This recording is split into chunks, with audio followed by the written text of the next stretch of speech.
سلام عرض ادب خدمت تمامی افرادی که ویدیو مرا تماشا میکنن. امیدوار هستیم که خوب و صحتمند و سرحال باشین.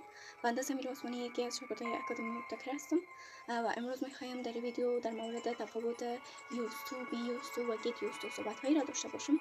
خب اولا از used to شروع میکنیم.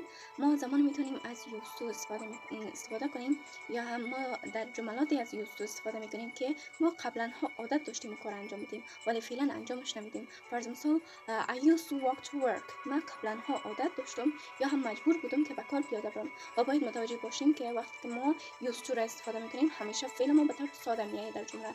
و در قدم دوم get used to، ما زمانی میتونیم از get used to استفاده کنیم که در حال عادت کردن به یک عمل باشیم. فرض مثال I get used to live in Turkey. من دارم عادت میکنم به زندگی کردن در ترکیه. و باید توجه زیاد را داشته باشین که وقتی که ما از get used to استفاده میکنیم فعل ما